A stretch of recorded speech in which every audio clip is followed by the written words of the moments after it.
The tears streamed down Elliot Mayfield's cheeks as he walked away from the Bible study room, his small shoulders hunched under the weight of shame. The 8-year-old boy's grey t-shirt was rumpled from sitting cross-legged on the floor during the lesson, and his blue jeans were stained with marker from the craft time that had come before his banishment. Behind him, Warren Tate stood in the doorway, one hand still holding the classroom door, his expression a mixture of exasperation and regret as he watched the child retreat. "Elliot, we'll talk about this next week," Warren called after him. But the boy didn't turn around. Warren sighed, pushing his glasses up the bridge of his nose. At 34, he was the youngest Bible study teacher at Pinewood Community Church. But today, he felt decades older. Through the classroom window, Warren could see Elliot's mother, Naomi Mayfield, waiting in the pickup area. She was bent over her phone, unaware of her son's early dismissal. Warren dreaded the conversation they would have in a few moments, but discipline was discipline. Even in church, especially in church, there had to be consequences. The Bible study room felt unusually quiet without Elliot's constant questions. The rest of the children were working on their memory verses, heads bent over colorful paper. Warren closed the door softly and returned to the front of the class, his mind still wrestling with what had just happened. "Elliot, honey, what's wrong?" Naomi looked up from her phone to see her son climbing into the back seat of their sedan 15 minutes before class was supposed to end. His face was blotchy, eyes puffy from crying. "Mr. Tate kicked me out," Elliot mumbled, fumbling with his seatbelt. "He said I was disrespectful," Naomi corrected automatically. She turned fully in her seat to look at her son. "What happened?" Before Elliot could answer, a tap came at her window. Warren Tate stood there, his lanky frame bent slightly to peer in. Naomi rolled down the window, forcing a polite smile. "Naomi, I'm sorry about this," Warren began, his voice low. "Elliot was being disruptive during our lesson about Daniel in the lion's den. He kept interrupting with questions that weren't relevant to the story, and when I asked him to wait until I was finished, he told me that my version was boring and that his grandmother tells it better." Naomi closed her eyes briefly. "I see. I wouldn't normally send a child out for that alone, but when I tried to continue, he started making lion-roaring noises every time I spoke." Warren glanced at Elliot in the back seat. "We have rules about respect in the classroom." "Of course," Naomi said, embarrassment heating her cheeks. "Elliot's been going through some adjustment issues since his father's deployment extended. I should have mentioned it to you. He's been acting out at home too." Warren's face softened slightly. "I didn't know Thomas's deployment was extended. I'm sorry to hear that." He hesitated. "Still, Elliot needs to understand that behavior has consequences, even when we're going through hard times." "I understand," Naomi nodded. "We'll have a talk, and he'll apologize next Sunday." Warren thanked her and walked back to the church, his shoulders tense beneath his dark button-up shirt. In the back seat, Elliot had turned to stare out the window, his small body rigid with indignation. "It wasn't my fault," he muttered. "Mr. Tate doesn't know how to tell the story right.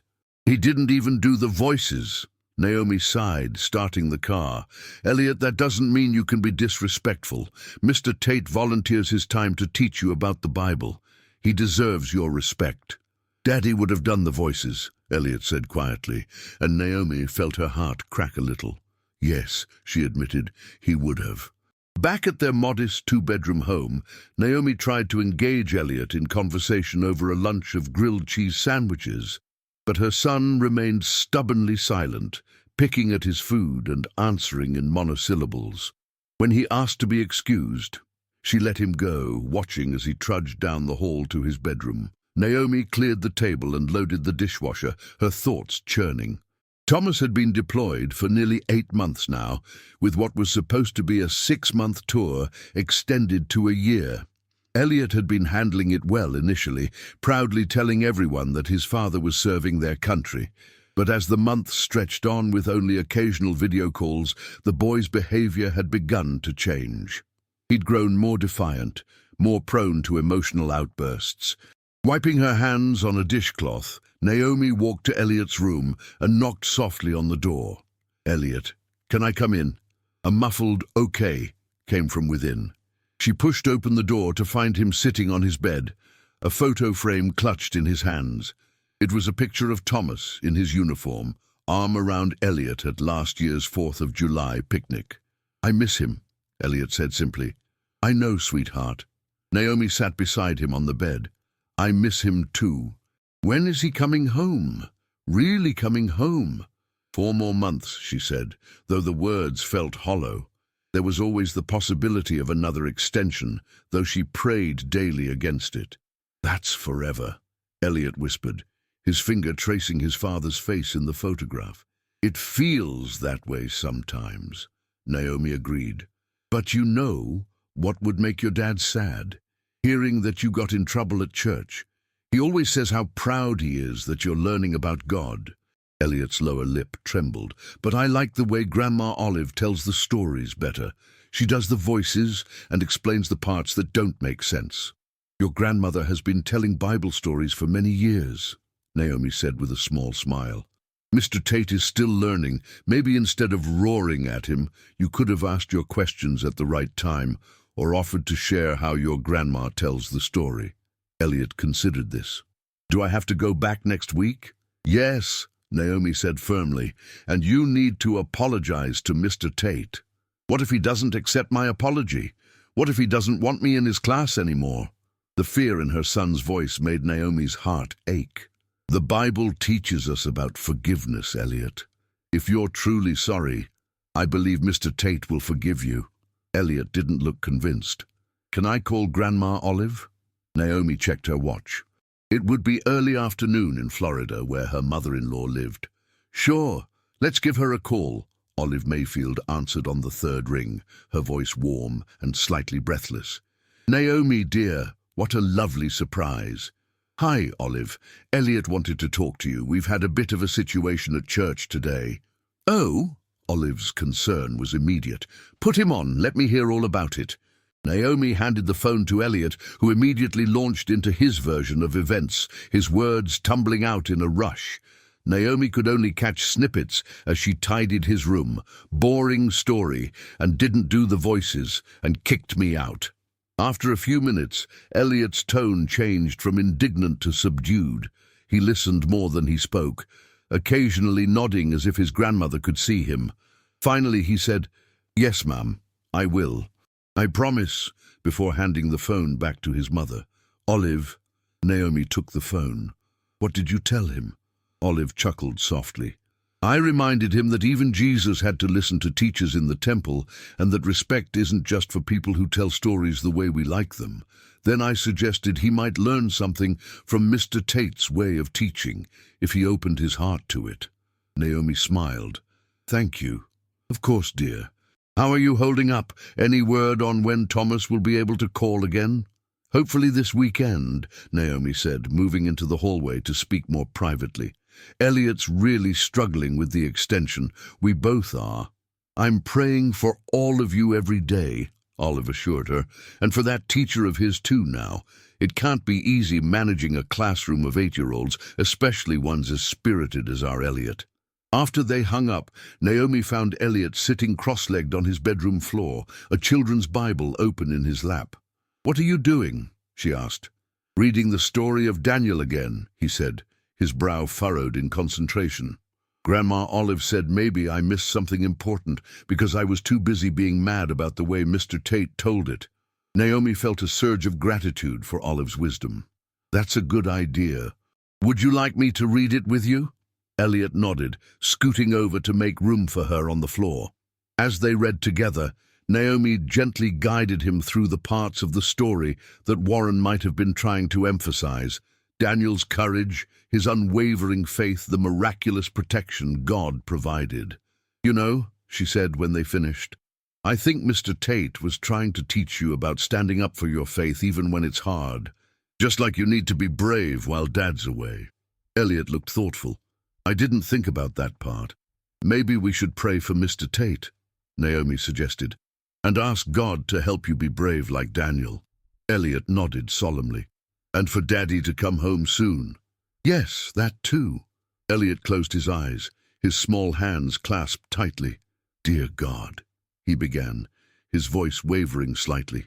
Please help me to be brave like Daniel, and help Daddy to be safe.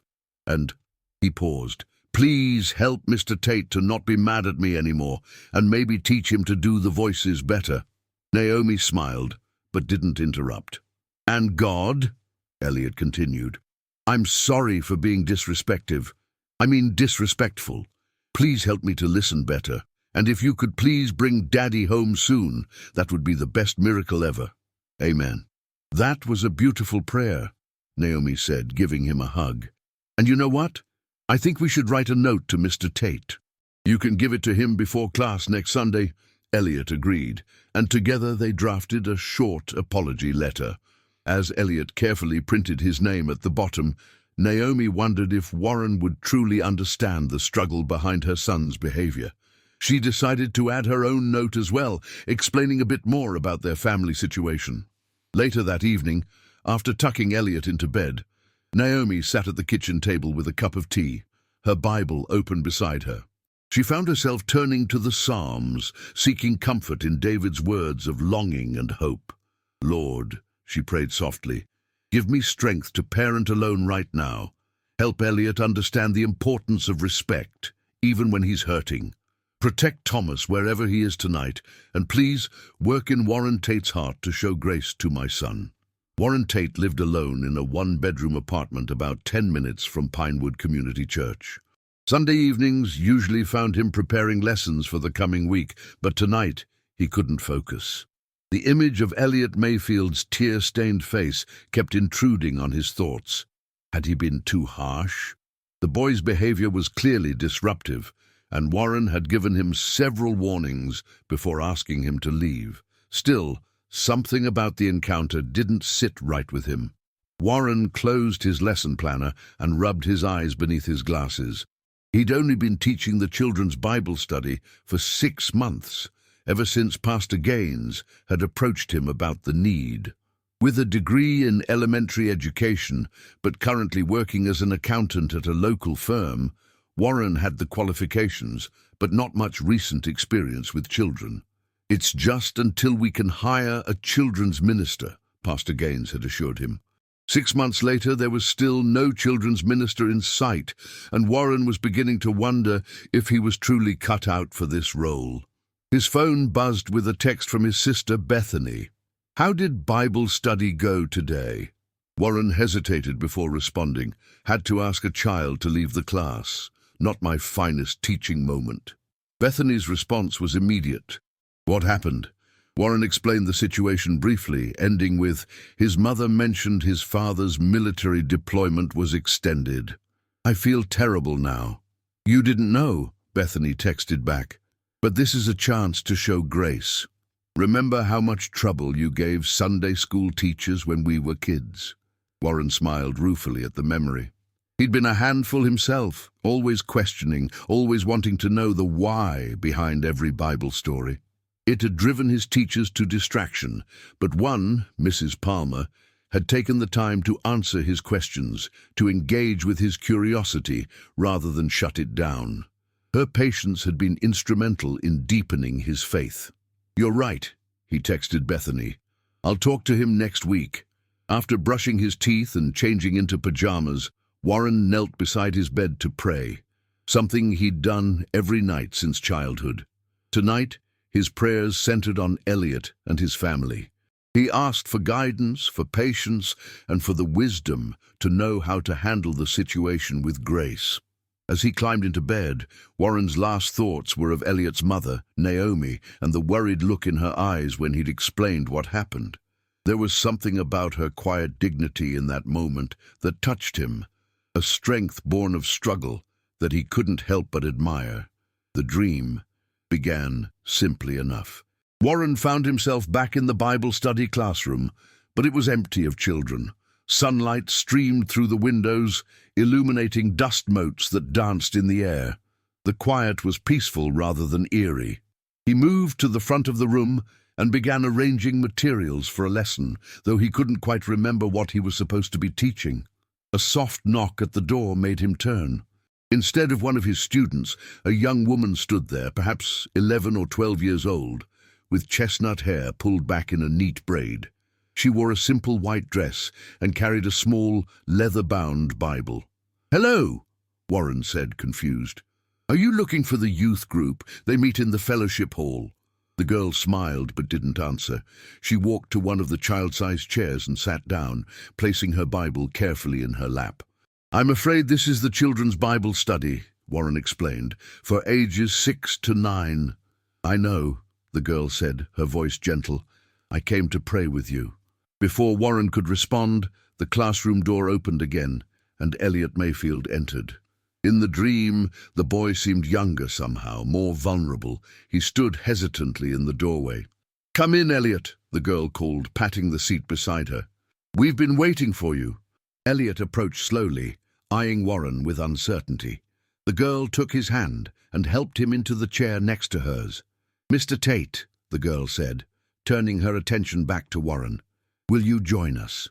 Feeling oddly compelled, Warren sat in a chair opposite them, forming a small circle. "Let us pray," the girl said, closing her eyes. Elliot followed suit, his small hands clasped tightly. The girl began to pray, and though Warren couldn't later recall her exact words, the essence of her prayer washed over him like warm sunlight. She prayed for understanding between teachers and students, for patience during times of separation, for comfort in loneliness. She prayed for fathers far from home and children trying to be brave. She prayed for grace to both give and receive forgiveness. As she prayed, Warren felt something shift within him, a softening, a broadening of perspective. He saw Elliot not as a disruptive student, but as a child carrying adult-sized burdens, missing his father, seeking stability in a world that had become unpredictable. When the prayer ended, Warren opened his eyes to find that the girl was gone. Only Elliot remained, looking up at him with solemn eyes. "I'm sorry I roared at you," Dream Elliot said. "I'm sorry I didn't listen to your questions," Warren replied. Elliot smiled then, his face lighting up. "Can I come back to class now?" "Of course," Warren said. "You're always welcome." The dream began to fade, the classroom dissolving around them, but the feeling of peace lingered. Warren woke just before dawn, the dream still vivid in his mind. He lay still for a moment, trying to hold onto the sense of clarity it had brought him. The girl in the white dress, who was she? There was something familiar about her, but he couldn't place it. More important was the insight the dream had given him about Elliot. Warren had been so focused on maintaining classroom discipline that he'd failed to see the child behind the behavior. He reached for his phone on the nightstand and made a note to call Naomi Mayfield today. He wouldn't wait until next Sunday to make things right. After his morning routine, Warren sat with his coffee and Bible, turning to Matthew 18. The words jumped out at him with new relevance. "See that you do not despise one of these little ones, for I tell you that in heaven their angels always see the face of my Father who is in heaven." Had he despised Elliot by dismissing his questions, by prioritizing order over understanding? The thought troubled him deeply. Later that morning, between meetings at work, Warren called the church office to get the Mayfield family's contact information. The secretary, Adelaide Winters, gave him their number with a knowing look that made Warren wonder if news of yesterday's incident had already made the rounds. "I'm just following up with a family," he explained, feeling oddly defensive. "Of course," Adelaide said kindly. "That's what good teachers do." During his lunch break, Warren sat in his car and dialed Naomi's number, his stomach knotting with nervousness. What if she was angry with him? What if she'd already decided to move Elliot to a different class? The phone rang 4 times, and Warren was preparing what to say to her voicemail when she answered, slightly out of breath. "Hello? Naomi? This is Warren Tate, from Pinewood Church, Elliot's Bible study teacher." A pause. "Yes, Mr. Tate. How are you?" "I'm well, thank you." Warren cleared his throat. "I was calling about yesterday. I've been thinking about what happened with Elliot, and I wanted to apologize." "Apologize?" The surprise in her voice was evident.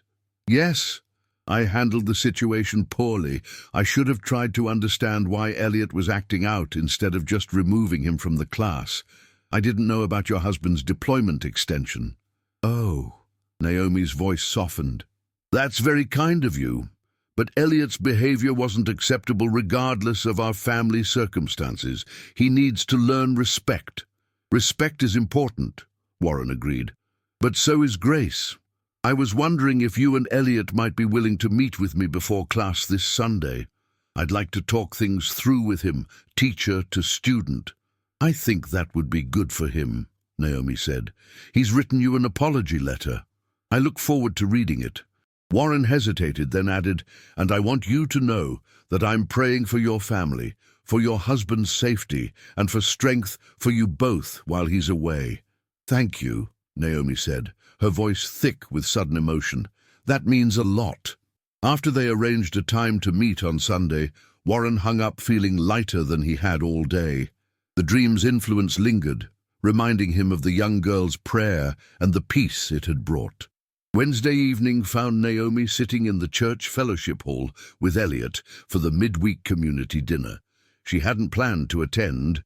These events weren't usually part of their routine, but Elliot had asked if they could go. "Grandma Olive says fellowship is important when you're feeling lonely," he'd explained with such earnestness that Naomi couldn't refuse. Pastor Gaines stopped by their table as they were finishing their meal of lasagna and salad. "Naomi, Elliot, so good to see you tonight." "Thank you, Pastor," Naomi smiled. "The food was delicious." "All credit to Miriam Delacroix and her kitchen team," the pastor said, gesturing toward a tall woman directing volunteers by the serving line. "I'm just glad you could join us. We've missed seeing you at these midweek gatherings. We've been doing video calls with my husband when we can get them," Naomi explained. "The time difference makes evenings our best chance." Of course. How's Thomas doing?" As Naomi gave a brief update on her husband's deployment, Elliot fidgeted beside her, his attention clearly elsewhere. Following his gaze, Naomi spotted Warren Tate helping to clear tables on the far side of the room. "May I be excused?" Elliot asked suddenly. "I want to say hi to Mr. Tate." Naomi hesitated. "Are you sure? We haven't talked to him since his phone call."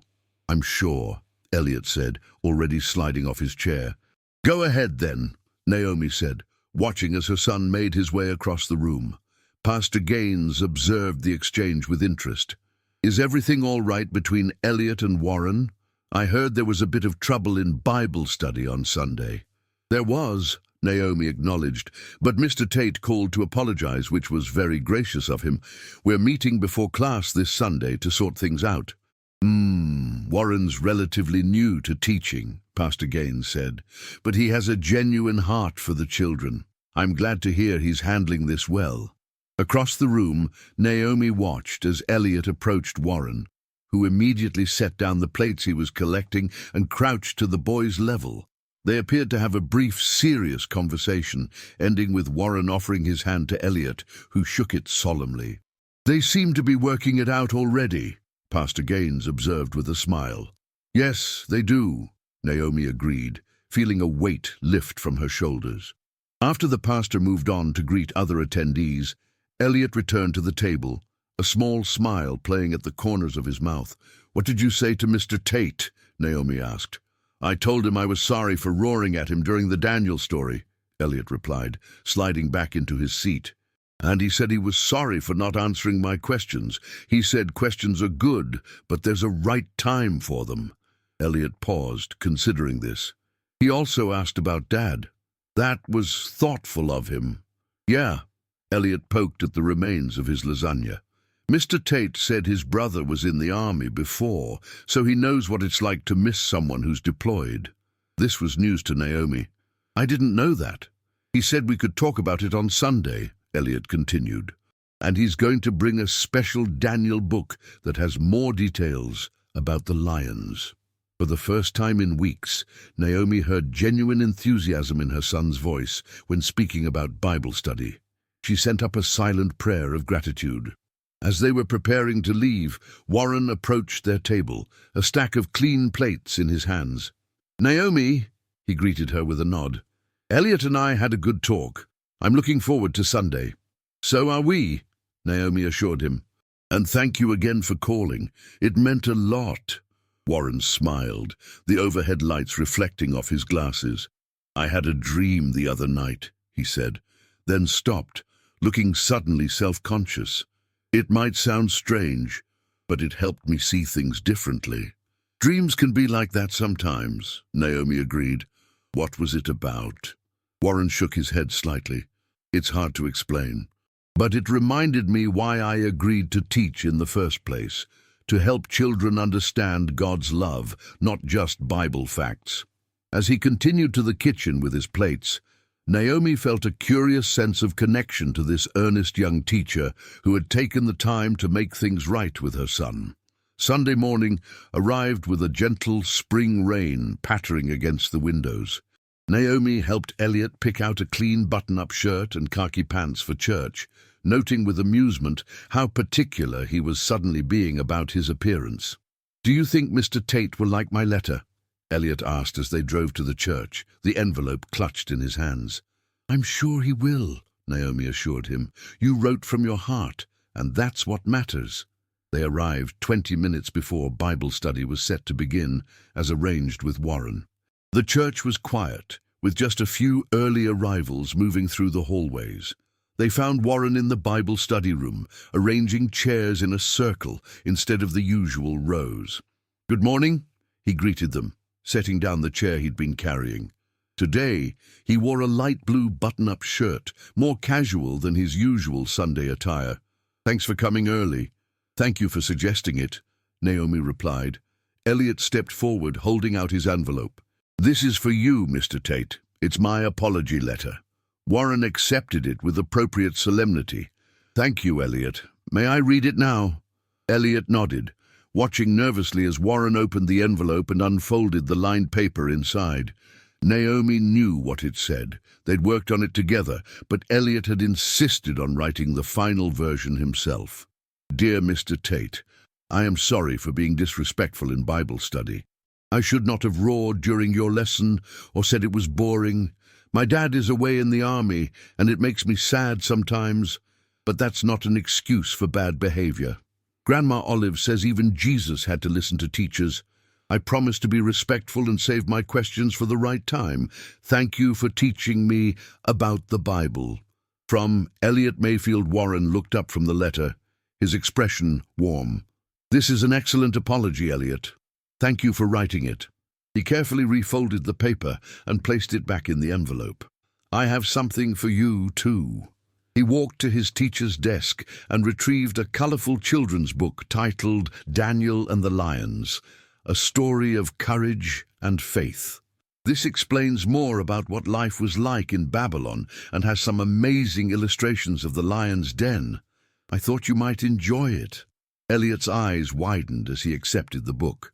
"Wow, thank you, Mr. Tate." "You're welcome. And I want you to know that I'm sorry, too. I should have taken time to answer your questions, even if we needed to do that after the lesson. Teachers and students are both still learning, and sometimes we make mistakes." Elliot nodded seriously. "That's what my mom says. She says everybody makes mistakes, but God forgives us when we're truly sorry." "Your mom is very wise," Warren said, glancing at Naomi with a smile that made her cheeks warm unexpectedly. "Now," Warren continued, turning his attention back to Elliot, "I understand you might have some questions about the Daniel story that didn't get answered last week. We have a few minutes before the other children arrive. Would you like to ask them now?" Elliot didn't need to be asked twice.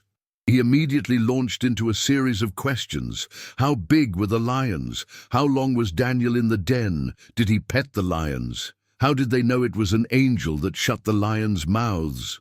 Warren answered each question patiently, occasionally referring to the book he'd given Elliot for additional details. Naomi was impressed by his knowledge and his ability to explain complex theological concepts in terms an 8-year-old could understand. "I should let you finish setting up," Naomi said when she saw other families beginning to arrive. "Elliot, I'll see you after class, okay?" "Okay, Mom." Elliot was already helping Warren arrange papers on the craft table, his previous apprehension completely gone. As she turned to leave, Warren called after her, "Naomi, wait." He hurried to the door. "There's something else I wanted to mention." "Yes, I have a brother who served 2 tours in Afghanistan," Warren said. "I know it's not the same as having a spouse deployed, but I understand something of what Elliot's going through. If there's ever anything I can do to help, if he needs someone to talk to or just throw a football around with, please let me know." The unexpected offer of support brought a lump to Naomi's throat. "That's very kind of you, Warren. Thank you." He nodded, seeming slightly flustered. "It's no problem at all, really." And as Naomi walked to the adult Sunday school class, she found herself thinking about Warren Tate in a new light. There was more to the earnest Bible teacher than she'd initially assumed.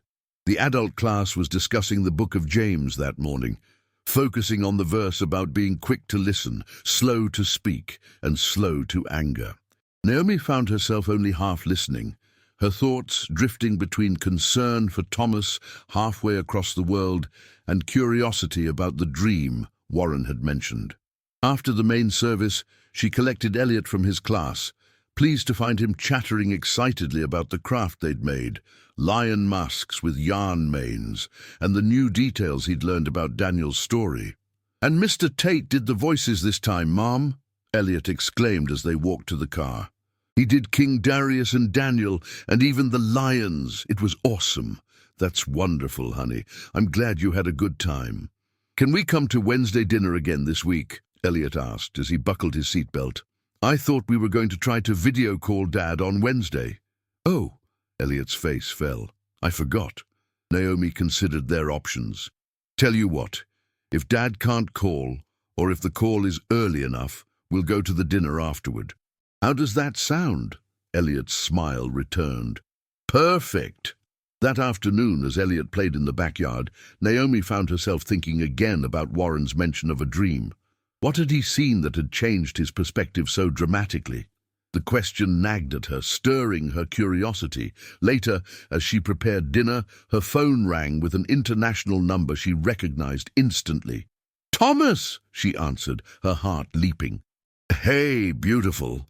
Her husband's voice came through, slightly distorted by distance. "How are my 2 favorite people?" "We're good," Naomi said, emotion making her voice wobble.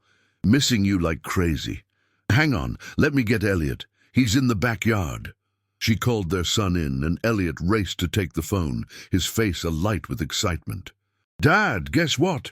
I got in trouble at Bible study, but then I apologized, and now it's all better, and Mr. Tate gave me a book about Daniel and the lions."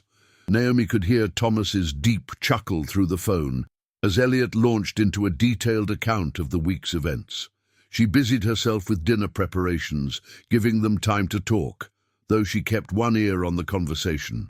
When Elliot eventually handed the phone back to her, he was glowing with happiness.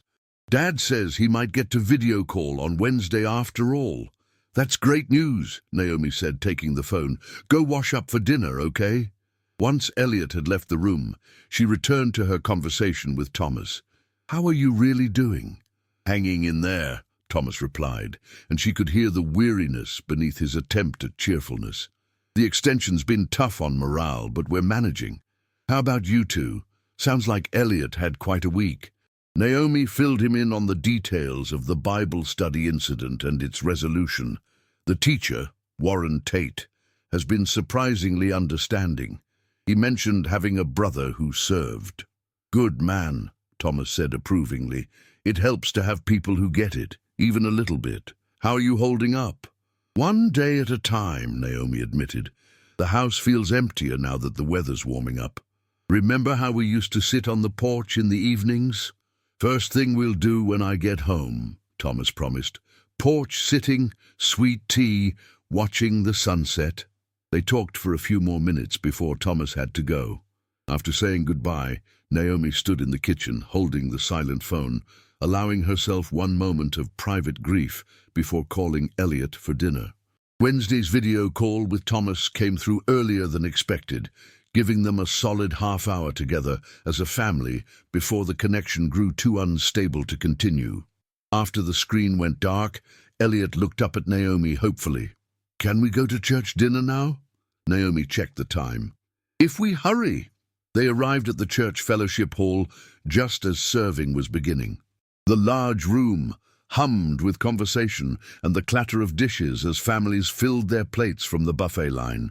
Tonight's meal was a potluck, with dozens of casseroles, salads and desserts spread across long tables. As they found seats, Pastor Gaines came by to welcome them again. "2 Wednesdays in a row. We're blessed to have you. And how is Thomas doing?" "We actually got to video call with him earlier," Naomi said. "The connection wasn't great, but it was wonderful to see his face."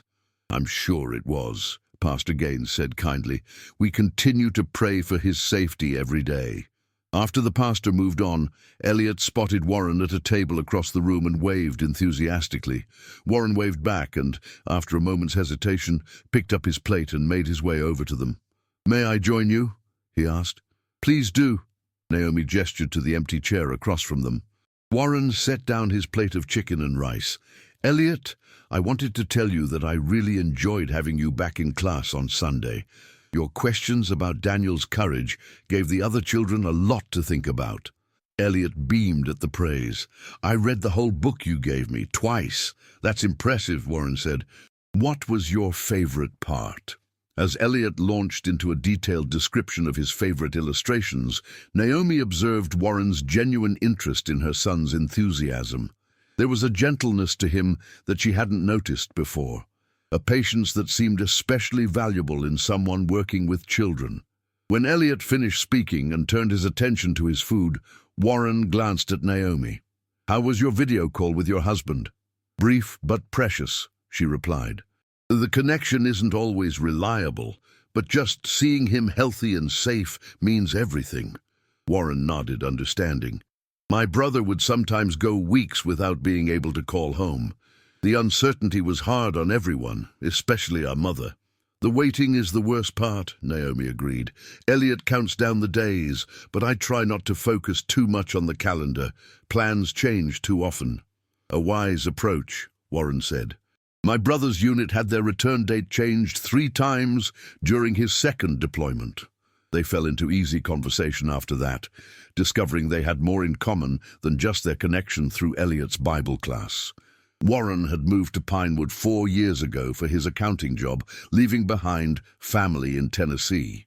Naomi had grown up in the area, but had moved frequently during the early years of Thomas's military career before they decided to establish a more permanent home for Elliot's sake. "It must be challenging, handling everything on your own while he's away," Warren observed. "It can be," Naomi acknowledged, "but we have a good support system. Thomas's mother lives in Florida now, but she visits when she can, and the church has been wonderful." "Still, it's a lot of responsibility," Warren said. "I admire your strength." The simple compliment, delivered with such sincerity, caught Naomi off guard.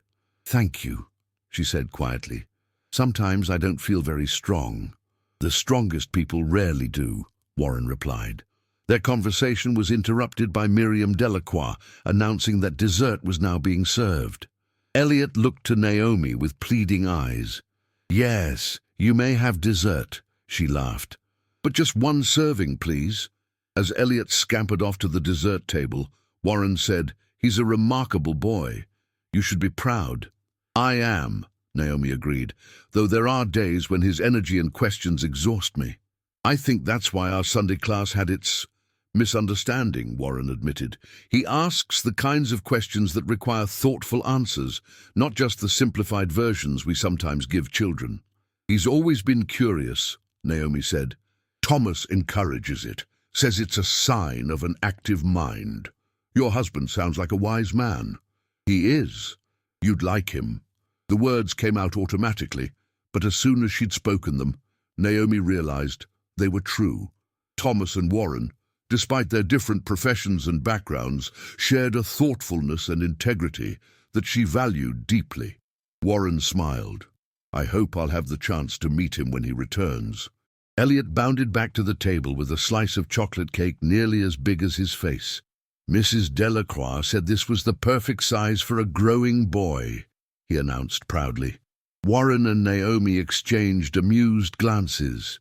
"Mrs. Delacroix is very generous," Naomi said diplomatically. As Elliot dove into his cake, Warren turned the conversation to the upcoming children's program for Easter. "I was thinking of having the children act out parts of the Easter story for the congregation. Nothing elaborate, just simple readings and perhaps a few songs." "Elliot would love that," Naomi said. "He's always been theatrical." "Would you be interested in helping?" Warren asked. "We need parent volunteers for costumes and rehearsals." "I'd be happy to help," Naomi found herself saying, surprised by her own enthusiasm. Between work, maintaining the house, and caring for Elliot, she rarely volunteered for additional commitments. Yet something about the warmth of the church community these past 2 Wednesdays had awakened a longing for deeper connection. "Wonderful," Warren said, clearly pleased. "We'll have our first planning meeting next week after the Wednesday dinner." As they prepared to leave later that evening, Warren walked them to the door. "Before you go," he said, "there's something I've been meaning to ask about, that dream I mentioned on Sunday." Naomi had wondered if he would bring it up again. "Yes? It's going to sound strange," Warren prefaced, "but in the dream, there was a young girl, perhaps 11 or 12, with dark hair in a braid. She led a beautiful prayer about forgiveness and families separated by distance. I can't shake the feeling that she was someone important." Naomi felt a chill run down her spine, despite the warm evening. "Did this girl wear a white dress in your dream?" Warren's eyes widened behind his glasses. "Yes. How did you know?" "One moment," Naomi said, opening her purse and withdrawing her wallet. From behind her driver's license, she pulled out a small, well-worn photograph and handed it to Warren. "Is this the girl you saw?" In the photograph, a young girl with chestnut hair pulled back in a neat braid stood on church steps wearing a white confirmation dress. Her smile was both shy and radiant. Warren stared at the photo, then back at Naomi. "Yes, that's her. Who is she?" "That's me," Naomi said softly. "At my confirmation when I was 12 years old. My mother kept this photo on her Bible until the day she died. I've carried it with me ever since." Warren handed the photograph back, his expression a mixture of wonder and confusion. "But how? I've never seen this picture before." "No," Naomi agreed. "You haven't." They stood in silence for a moment, the weight of the unexplainable hanging between them. "The prayer in your dream," Naomi finally said. "What exactly did it say?" Warren shook his head slightly. "I can't remember the exact words now, but it was about understanding between teachers and students, comfort for children missing their parents, and grace to give and receive forgiveness." Elliot, who had been listening with widening eyes, tugged at his mother's sleeve. "Mom, that sounds like the prayer I said with you after we read Daniel's story.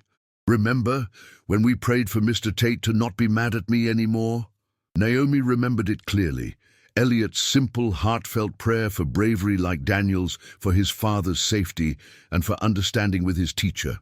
"I think," she said slowly, looking from Elliot to Warren, "that God wanted to make sure your teacher heard your prayer." Elliot considered this with the straightforward acceptance of a child. "Cool," he said simply.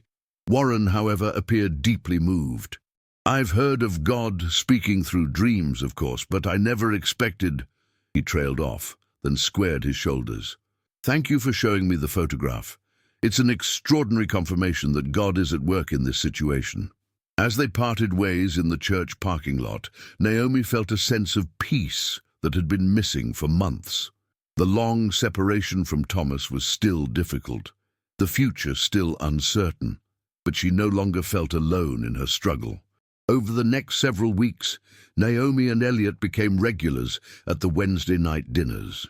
Naomi joined the Easter program committee, working closely with Warren and several other parents to prepare costumes and help the children learn their parts. Elliot, cast as one of the disciples discovering the empty tomb, took his role very seriously, practicing his lines daily. Thomas's video calls became a bit more regular as his unit moved to a more established base, and Naomi made sure to keep him updated on Elliot's activities and their growing involvement with the church community. "You seem happier," Thomas observed during one call. "Both of you do." "We are, I think," Naomi said. "Having a routine and purpose helps, and the people at church have been so supportive, especially that Bible teacher you mentioned." There was a teasing note in Thomas's voice that made Naomi smile. "Warren has been very kind to Elliot," she said carefully. "He understands something of what military families go through because of his brother's service." "I'm grateful for that," Thomas said sincerely. "You both need people who understand." As Easter approached, rehearsals intensified. On the Wednesday before Palm Sunday, Naomi stayed late after dinner to help Warren finish painting a backdrop for the program. Elliot was at a sleepover with another boy from the Bible study, giving Naomi a rare evening of adult conversation. As they worked side by side, adding details to a scene of the garden tomb, Warren asked, "Do you ever wonder why things happen the way they do? Like Elliot being sent out of class that day?" Naomi considered the question. "I believe God can bring good out of difficult situations. If Elliot hadn't been asked to leave, you might never have called to apologize, and we might never have become part of this community the way we have. And I might never have had that dream," Warren added. "It changed my perspective, not just about Elliot, but about my teaching approach in general.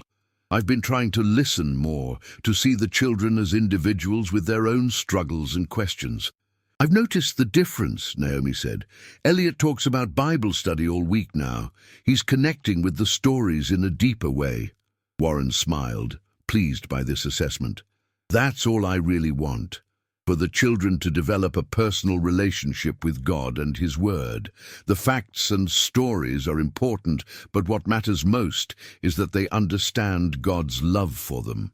As they continued painting, their conversation drifted to other topics: books they'd enjoyed, places they'd traveled, their favorite Easter traditions. Naomi found herself laughing more than she had in months. The weight of daily responsibilities temporarily lifted. When they finished for the evening, Warren walked her to her car. "Thank you for staying to help," he said. "I wouldn't have finished without you." "I enjoyed it," Naomi replied honestly.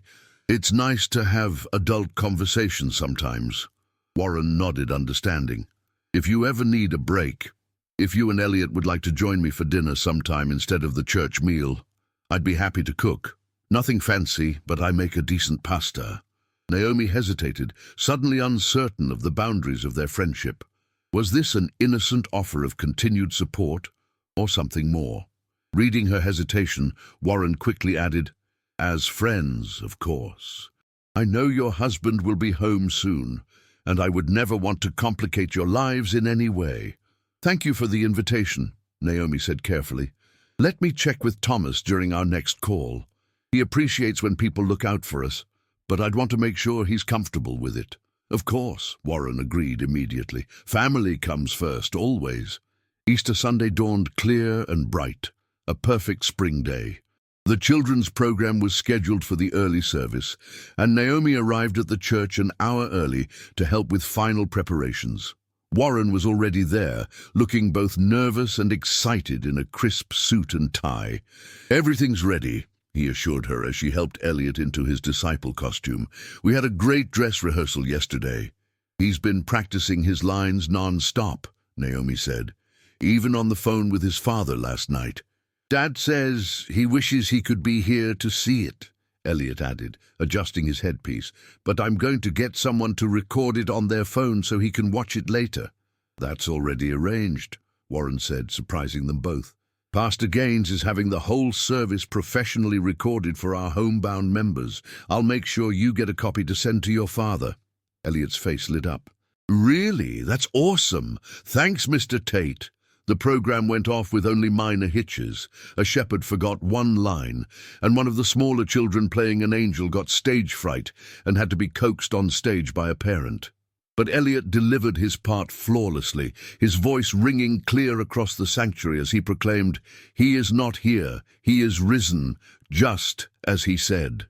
After the service, as the children changed out of their costumes, Pastor Gaines sought out Warren. "That was excellent work, Warren." The congregation was deeply moved. "It was a team effort," Warren said, gesturing to Naomi and the other parent volunteers. "Everyone contributed." "Nevertheless, I think we've found our children's ministry leader," Pastor Gaines said with a smile. "The position is yours if you want it, Warren. The board approved it unanimously." Warren looked stunned. "But I'm not qualified. I'm just an accountant who happens to like teaching Sunday school." "You have a degree in elementary education, a heart for children, and now proven leadership skills," the pastor countered.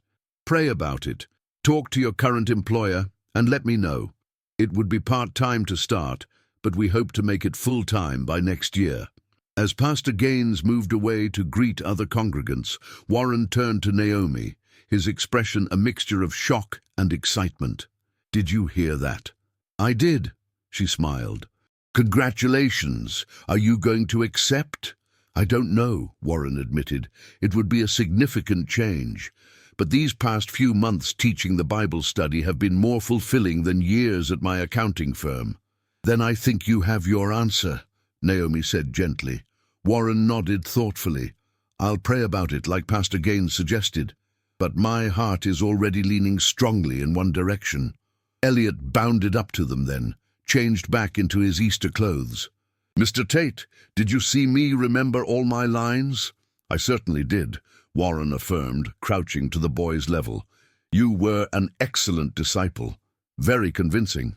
"Mom says disciples have to be brave because following Jesus isn't always easy," Elliot said. "Like how I'm trying to be brave while Dad's away." "That's exactly right," Warren said, his voice softening. "And you know what? I think you're one of the bravest disciples I know." Elliot beamed at the compliment, then spotted a friend across the fellowship hall and raced off to compare notes on their performances. "He's come so far from that day he walked out of class in tears," Warren observed, watching him go. "We all have," Naomi replied. "God has a way of turning difficult moments into blessings, doesn't he?" "He does indeed," Warren agreed. "And sometimes he even sends dreams to help us along the way." 3 months later, on a sweltering July afternoon, Naomi and Elliot stood among a crowd of families at the military base, waiting for Thomas's unit to arrive. Elliot clutched a handmade welcome sign, bouncing on his toes with barely contained excitement. "How much longer, Mom?" "Any minute now," Naomi assured him, though her own heart was racing with anticipation. A year apart had seemed endless, each day a testament to endurance. Now that the moment of reunion was finally at hand, she could hardly believe it was real.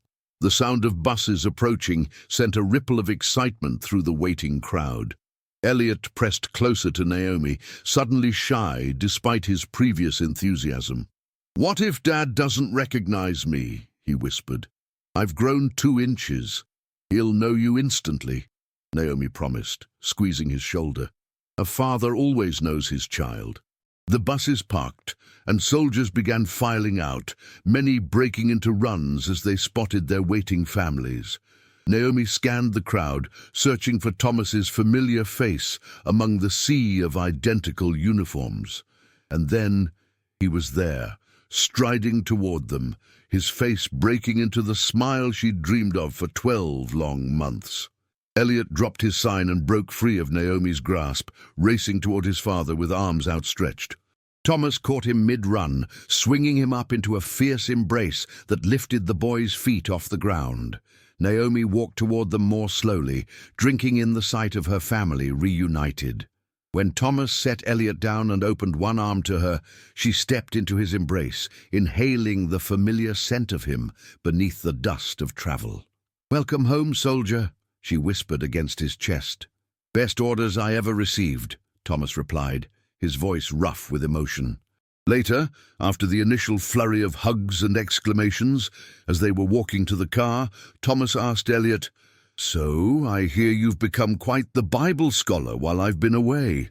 Mr. Tate says I asked the best questions in class, Elliot reported proudly, and I played a disciple in the Easter program.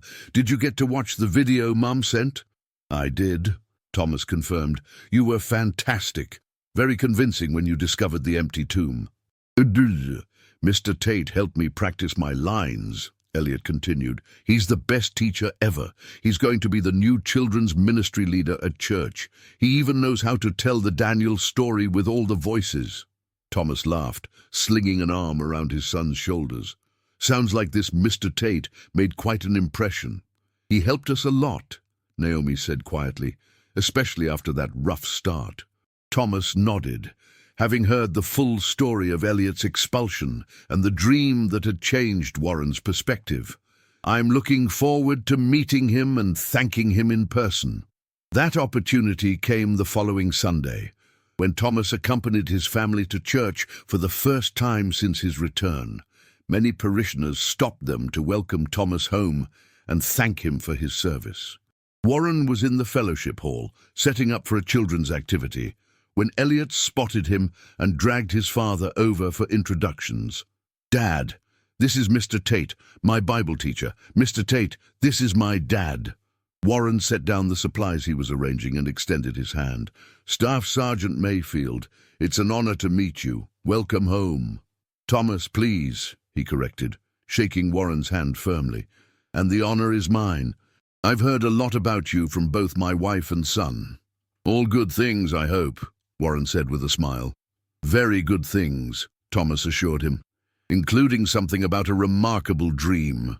Warren glanced at Naomi, who nodded slightly. Yes, well, that was quite extraordinary. God works in mysterious ways. That he does, Thomas agreed, including through people who take the time to care for families like mine while I'm away.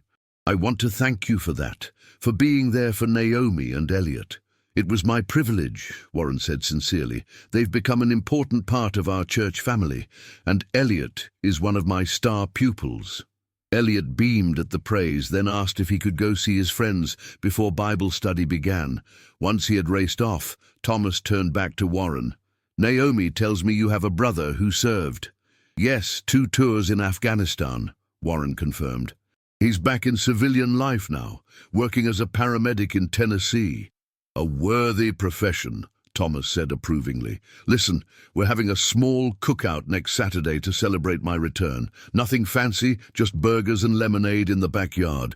We'd be honored if you'd join us. Warren glanced at Naomi, who nodded her encouragement. I'd like that very much, he said. Thank you for including me. As they walked away to find seats for the service, Thomas murmured to Naomi, He seems like a good man. He is, Naomi confirmed. I think you two will become friends. Thomas squeezed her hand. I'd like that. Every family needs friends who understand what they're going through, especially military families.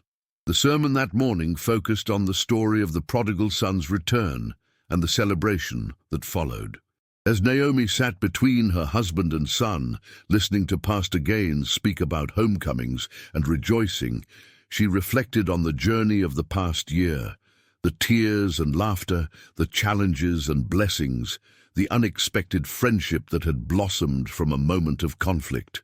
And most of all, she marveled at the dream that had bridged the gap between a struggling boy and his earnest teacher, a divine intervention that had opened doors to healing and community when they needed it most. After the service, as they stood in the sunshine outside the church, Elliot suddenly said, You know what? I think God must have known Mr. Tate needed to hear my prayer that night. What makes you say that, buddy? Thomas asked, curious. Elliot shrugged, with the simple wisdom of childhood, because he made sure it happened, and look how everything turned out good in the end. Thomas and Naomi exchanged glances over their son's head, sharing a moment of wonder at the insight from such a young heart. Yes, Naomi agreed softly, watching as Warren helped an elderly parishioner to her car. Everything did turn out good in the end. And in that moment, standing in the warm embrace of family and faith, Naomi knew with certainty that no matter what challenges lay ahead, more deployments, more separations, more tears, they would never face them alone. God had woven a tapestry of support around them, connecting hearts through prayer and dreams and the simple courage of a child expelled from Bible class. That, she reflected, was perhaps the greatest miracle of all.